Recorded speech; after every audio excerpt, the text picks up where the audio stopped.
on February 21st, and you had offered to come to my home and clean it up in a text message. I told you to never come to my home. And then when the courts opened the following day, I filed the protective order that made you not be allowed to contact me, not be allowed to come to my home, or it would be against the law and you would be charged. The theme of The Crown, we were not watching it together. You tied me up, turned it on, and left. And I honestly, from the adrenaline and all, I can't tell you what happened on that show because I was trying to get free. No, we don't have a crystal ball, but we knew what Trevor was capable of. Do you remember if I asked you if I could join you? I don't recall. Are you getting answers from yourself? Or? No, I'm looking at this silver thing. That's where my focus is on these silver things, so I don't have to look at you. Okay. I suffered horrific pain during the 55-hour ordeal when I was tortured by you, Trevor Summers. We called Trevor Teflon Trevor because nothing ever sticks criminally. Well, I think it's safe to say that we can go ahead and nix-ay the nickname A. Welcome back to the Damn Sofa, everybody. My name's Paul, and right behind me is the Damn Sofa, along with Mr. Roscoe P. Coltrane, holding down the squad for us. Now, y'all, today we are going to be looking at a video, a very requested one, of Mr. Trevor Summers and his sentencing. I tell you what, some things finally have to come to an end, and his babbling nonsense hopefully will be one of them that comes from this. Now, if you're new to the channel, make sure you check out the description below. Down below you will find links to all of my channels. I have a couple of them. Check that out down below. If you like the vibe, make sure to subscribe. Also, you'll find a link to the full sentencing if you want to see it without my commentary on it. Now, very quickly, just to catch you up, Trevor Summers recently went through trial, and he chose to represent himself. Now, I will also put a link down in the description below so you can watch my commentary on the highlights of some of his testimony. Very rarely do we get to see a complete narcissist on display, number one, but number two, a victim survive someone like Trevor. Luckily, his ex-wife and children survived him and were able to take the stand and testify against him. Y'all, if you've ever encountered a narcissist, a psychopath, a sociopath, a Trevor in your lifetime, then you will recognize this man's tactics and his behavior. So, that being said, like I said, what we're going to do today is we're going to look at a few clips of the highlights from the sentencing, and, well, I'm going to offer my 2 damn cents on it, if you will. So, without further ado, let's go ahead and review. Trevor Stephen Summers, charismatic narcissist, in his own words, Arden and Landon, what your mother told you about me being good at manipulation, controlling, and lying is true.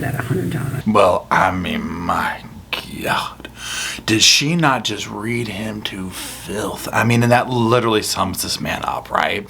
Now, again, we never usually get to see this. It's usually the victims and the friends and family, this case being the mother of the victim, of the many victims, let's say, but just her, specifically her daughter was his ex-wife, is up there being able to just call this out. One thing that I think is interesting about this is you can only imagine, listen to what she's saying. Can you imagine the years of torment that he not only put his wife and children through, but everyone else, her mother, everybody else, and that becomes very evident in this testimony.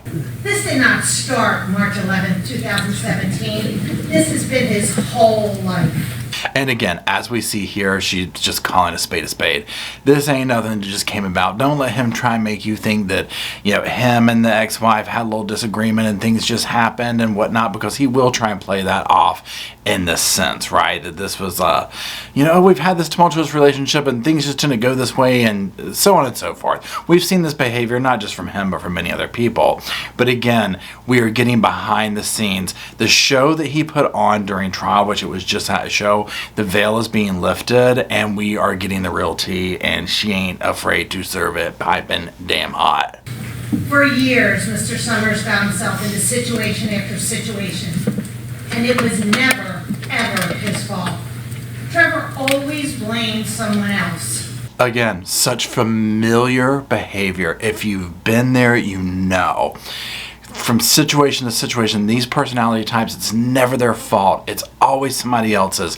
They have no level of accountability, and it's so angering to watch, but also it's so angering and oftentimes dangerous to be a part of, as we've seen and saw play out with his wife and children. Trevor moved the family around all the time for job opportunities to get rich quick. And wherever they moved, he would bring his family with him, and in my opinion, to keep an eye on Elisa. We never gave up on our daughter or grandchildren. Trevor hoped he would, that we would, and then she would not have family support she needed. Again, just more of these classic signs of an abuse victim, of a narcissist, trying to isolate them, hoping to, the family would give up on them, that type thing. And luckily this mother can see that. She's like, we're not giving up on our grandchildren, our daughter. We are going to stay the course. And also this whole thing of, he's moving the family around. It's get rich schemes. I mean, again, we see this all the time with these personality types. They're always moving on to the next thing. They can never focus on something. And it's always this like kind of shady, greasy, like, get rich, or whatever.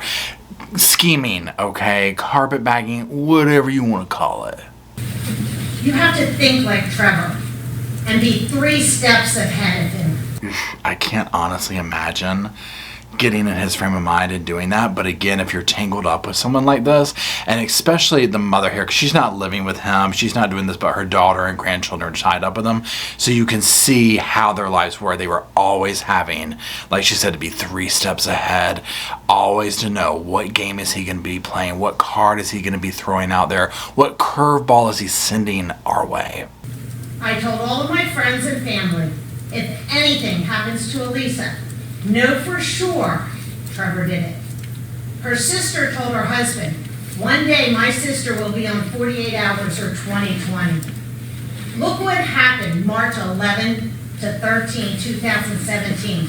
Now here's the thing, I mean, isn't this scary to think? They were all calling this out, and we see this so many times. She's so lucky to be alive, because so often this happens and people are saying these same things, and then the inevitable does happen. I would almost bet money, if he had not got caught this time, that she would have eventually lost her life to this man, because I mean, make no mistake, this man is crazy and he is a monster. When we found out Elisa had been kidnapped, we knew he had planned this, and it was so he did not have to go to federal prison a few days later in Philadelphia. We were in Pennsylvania at 8:27 a.m. Sunday morning, March 12th, when we found out and got the first flight available to Orlando, as all flights to Tampa were completely booked for spring break.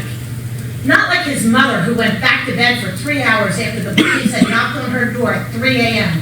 to inform her of a kidnapping and the children being alone. How interesting the things that she's saying in here. First of all, she's saying, oh, he did this to avoid going to federal prison. Now again, you're getting all this intel from other members of the situation, of the family and whatnot. So it's like, okay, here we're getting to more of the truth. Like, you know what? Not only is he crazy over her, there's probably another ulterior motive. Because again, if you've dealt with these personality types, and you already know, they have numerous plates spinning at one time, right? They can't keep up with them, right? And they forget which ones are spinning. They're like, oh God, I forgot this one's going over here. And then it crashes, so they run over here. But nonetheless, listen to her talking about his mother. She just went right back to bed. Like, okay, whatever. Probably par for the course. And then you have to wonder, it comes down to the nature or nurture. Okay, clearly as he is to learn behavior from his own parents, mixed in with, probably just having this type personality, we might not ever know. He always gets out of it. He told me when Elisa was found, he took that to heart and wanted this one to stick. This is why you need to give Trevor life. Make this one stick. When Elisa was taken from the car, one of the first things she asked, do my parents know about this? Are they here? Of course we would be there, because she is our daughter and we care about her and our grandchildren. He mentions lies. He can convince anyone of anything to benefit him. His lies caused so many questions what Elisa would say. I believe that the trial, people now believe Elisa and not Trevor's lies anymore. Now, a huge thing in the statement that she made, number one, that she's, sticking by that kind of thing, but at the very end where she said that after this trial, people have been able to see Trevor and his lies and all this kind of stuff. Because one thing that people like Trevor have, I don't want to say going for them, but going for them, is the ability to gaslight and to convince everybody else that someone else is crazy. And a lot of times if you deal with them, if you're intertwined with them like on a daily basis or in their life like this mother is, you catch on to that and you can see it. But if it's just a superficial type thing, they have this ability to convince other people of, oh, well, maybe so-and-so is, okay, well, maybe Trevor's right, that kind of thing. Because this is what their currency is. This is how they maneuver through life, is through lies and deceit and gaslighting. And so that level right here, to be able to say, finally the world can see, the stuff that she's gone through on full display. Because he put it on full display, questioning her, the poor woman, for hours on the stand. They have a man in their life now, Jeff Mathewson, who is the foundation they all need. And he will hold this family together and will not fail them like Trevor did. Trevor was all about Trevor, and he was the only one that mattered in his life. The children were pawns to get to the queen. Now, I love that she utilized her new man in her life and saying, look, she's got this new husband. He's great. He's there for the kids. He's a real guy. He's not letting them down. He's not a failure like Trevor was. Because at the end of the day, that's what Trevor was, right? I mean, he's just, and these type of people like that are these like absolute mind-boggling narcissists, right? They're just like these failures of humans because they're just destroying other people's lives usually. And this is exactly what Trevor was trying to do. And again, thank God he didn't succeed in that. Caused damage and some psychological issues and whatnot, and the need to recover and work through that for people, absolutely. But no one's life was lost in the situation, and thank God it just ended when it did.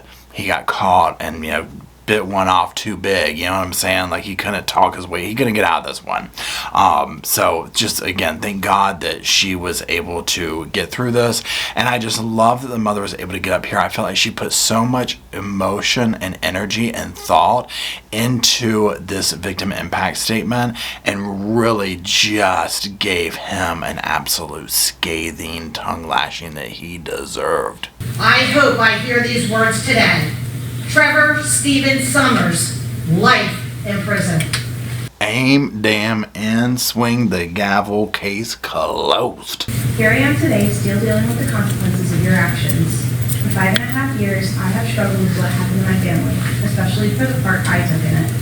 On the night of March 11, 2017, I let you into my mom's house through a bedroom window.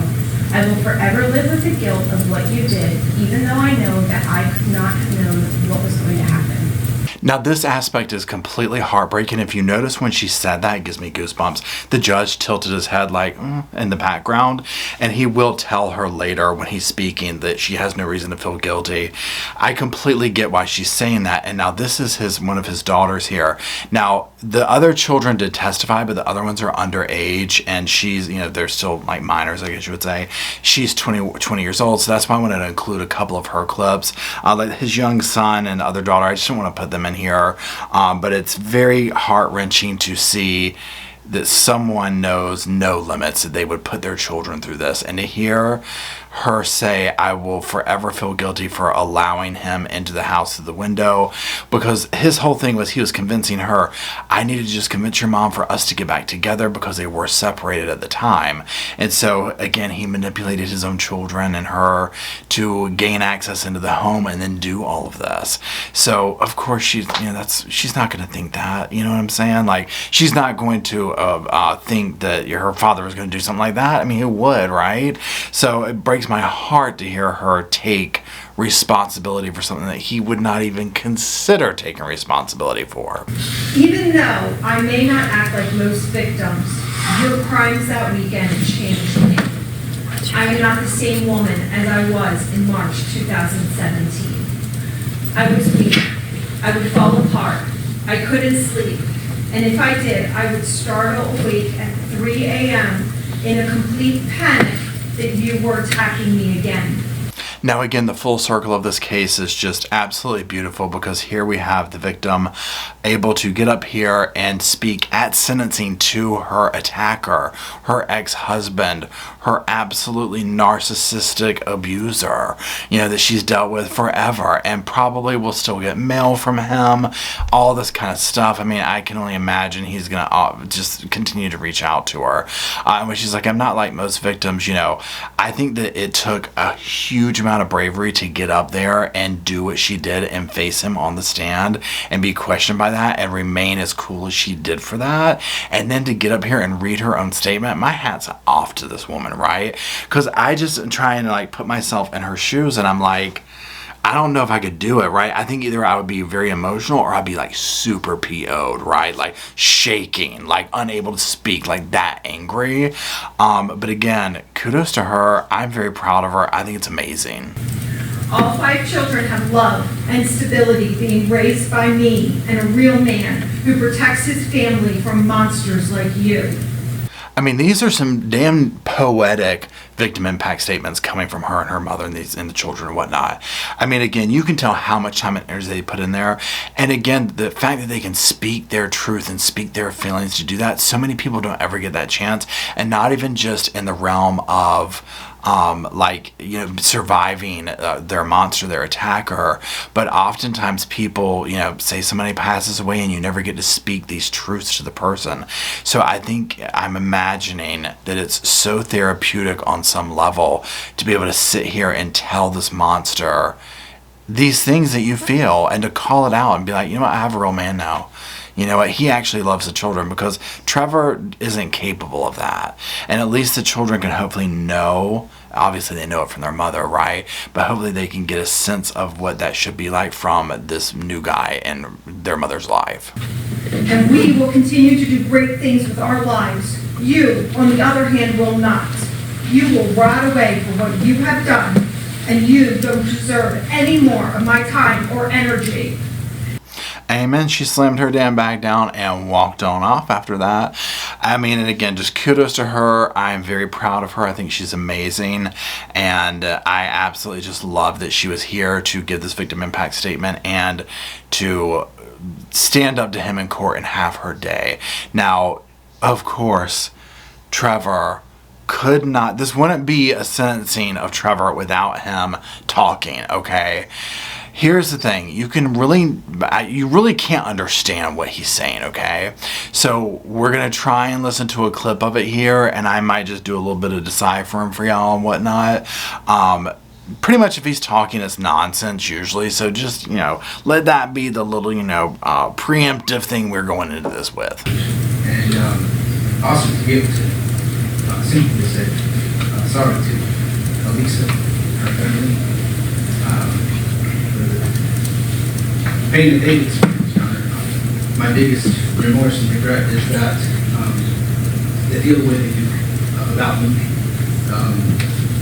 I do have memories, and I know they can find some in there somewhere, and I pray that they would know that they were loved, that sometimes things just don't turn out the way that we intend them to turn out. And that again, if I would have been able to, right when this had happened, I would have apologized then. I would have been able to express my concerns and Okay. To me, I tell you, I wanted to come through the screen on this one and grab whoever was coughing and rattling stuff around. It was like they were in perfect sync with him. Whenever he said something, they would do something. Whoever was sitting right next to the microphone in this did a lousy job of being quiet. But what I was getting out of what him saying is, number one, he apologized to her and her family. Great. And then he was saying something like wanting his children to know they were loved and whatnot. Again, absolute nonsense. And again, if you heard that, if you knew something about me, that's the thing with people like Trevor, is that everything is about him, right? He's not capable of human feelings. I mean, the things that came out during trial and his questioning her were mind-boggling, that he even thought this was okay to be up there asking and talking about, right? And so then to get up here and try and pull the children card, I think it's too late for that. If you loved your children, we would not be in this situation, okay? Like nowhere near the situation. I would argue, especially now when we eliminate the misdemeanors as a prior record, you're looking at a man without any prior convictions. In the sense that as we're sentencing him here, you're sentencing him for the first time on anything that could be considered. He has not lived a life of crime. He is not a violent person. There have not been any violent crimes that he has been convicted of. It's not that he's a pattern of violence. I would argue the extent that there are mitigating factors in that this has been an isolated incident. This was a man who had a long, long marriage. They were sweethearts. They had 5 children. And for that relationship to break up and divorce obviously didn't sit very well with him. Cannot roll my eyes hard enough. I mean, the BS is so thick and deep, you need some thigh-high boots to get through it. Not a violent person. If you get rid of the misdemeanors, this is a man with no record. How his attorney could get up there and say that with a straight face is beyond me. I know he's doing what a defense guy needs to do, at covering all tracks, CYA. I get it. I understand it. You know that they were trying, the mother, all the children, all these people were trying not to come out of their seats over this, because what will end up happening is when they're doing the pre-sentencing and whatnot, that I cut a lot of that kind of stuff out again. If you want to see it, the whole video is down below. But when they go back and forth with like trying to do the pre-sentencing and all this, the attorney's basically begging for 25 years, right? I mean, this would be a good deal at this point. The things that he did, it's like, dude, like, you don't come back from this, right? But to sit here and try and argue that, this was just, this man lost in his feelings. They were married for, ever, had 5 kids together. This isn't a pattern. I mean, it's a slap in the victim's face. Mr. Summers, I cannot and will not hold against you your decision to represent yourself. However, I do believe that the timing of your decision was born of pure evil, which is not surprising given that the circumstances of this case, the testimony and evidence that I heard, clearly make you a monster in every stretch of the imagination. I mean, the judge ate and left no damn crumbs with that one, okay? I love that he made it very clear, like, I can't hold that against you, but that was evil, right? Because it was. Who even does that, right? He wasn't even trying to. His motivation for testifying or, being his own attorney or whatever had nothing to do with fighting for freedom. It was another attack on her, right? It was like this sick game. He's still in that world. I will guarantee you he is blowing her mailbox up with mail. I'm sure they prevent him from writing her somehow, but I guarantee you, right? Guarantee you he is in his world sending her letters. And the judge is right. He's an absolute monster. I only hope that the sentence that I give today gives some sense of peace in knowing that Mr. Trevor Summers will spend the rest of his life in Florida State Prison. As to counts 1, 2, and 3, I sentence him to life in prison to run concurrent with each other. Amen. Amen. Swing the damn gavel, Judge. Swing the damn gavel. Look at how he did it, where he was talking and he just rolled into that sentence. You know what I mean? Where he just boom, boom, boom. I mean, again, like poetry. This judge was very nice. He was a very well-maintained courtroom. I really enjoyed him. And again, throw this man under the damn jail. As to counts 4, 5, 6, 7, 8, 9, and 10, I sentence him to 32.1125 years on each and every one of those counts to run consecutively. Well, ask and ye shall receive. He ain't ever leaving. He ain't ever getting out. Now, his attorney's sitting there doing all this writing and stuff like that. You know, he's just like, oh my God, oh my God. You know, he's sitting there probably just like trying to figure out like pans and bills and all that type of stuff. Like, please get me away from this dude. Please get me away from this dude.